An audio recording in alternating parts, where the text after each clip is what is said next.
The Green Hornet.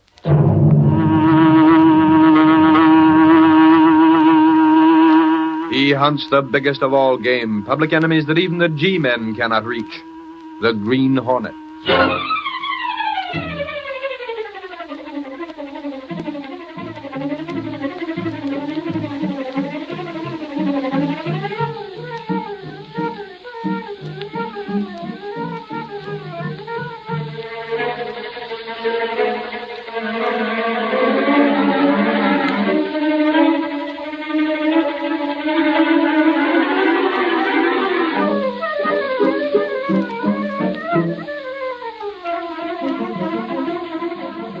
The producers were trying to find sponsorship to put the Green Hornet back on the air. We were using old transcriptions of Green Hornet programs and doing them what they call sustaining. That is, they were on the air without sponsorship. It was on the air, and they were trying to sell it, and they were able finally to sell the 13-week schedule to Orange Crush. X-Tree, X-Tree, Senator X-Tree. Now the most refreshing drink in the world, Orange Crush, presents the Green Hornet.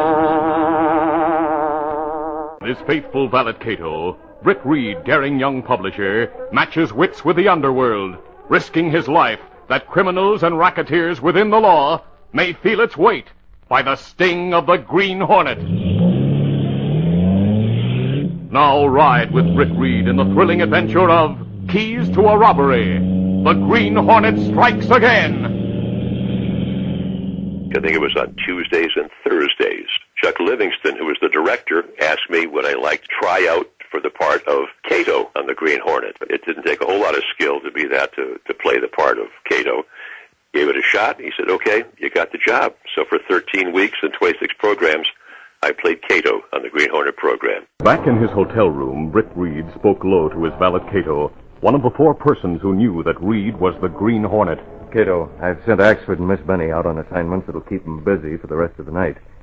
I told them I'd be busy on convention business and asked them to make their reports to Miss Case. Oh, so, Mr. Britt, you have other thoughts, maybe? Yes, Cato. I've already arranged for flight clearance back and forth. We're taking my plane and we're flying to Cuba. Oh, good thing, Mr. Britt. You have the Green Hornet mask and gas guns among my luggage? Oh, yes, Mr. Britt. I have gas bombs, too. Oh, good. If I'm to get aboard Ham and John, I may need those. I'll put 3 or 4 in my pocket after we've landed the plane near Cardenas. Paul got his start in sound effects. One of the sound men from the Lone Ranger program got himself drafted. And, of course, here I am holding up my hand saying, I'm here to fill the job. And so I got the job doing sound effects for the Lone Ranger. With the sound effects in the Lone Ranger program, we actually had one fellow who did studio sound and also worked in the live sound. And we had a fellow who did the recorded sound. He was up in the control booth with the director and the engineer. And there were 4 of us, actually, who did the live sound, including horse hooves. And, you know, that was the routine where we actually used little toilet plungers in a big box of dirt. And we even had it set up so that there was the order of who was who.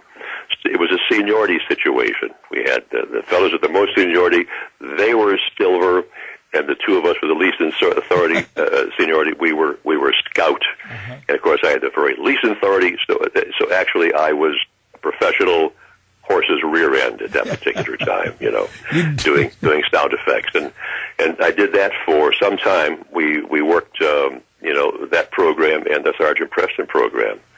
And I did a lot of sound with the actors as well, without going into great detail. The way it was set up, the sound effects department was actually in a different room than where the actors were. And my job was to go back and forth between the sound room and come with the actors to do things that related to them, like the sound of the sock on the jaw, you know, that, and I had to create that sound in coordination with the grunt of the actors, so it had to be done at that particular time. And I hated doing it. It hurt like the dickens because I used a little rubber pad in my hand, and I used the back of my hand smacking that. That was the sound of sock on jaw.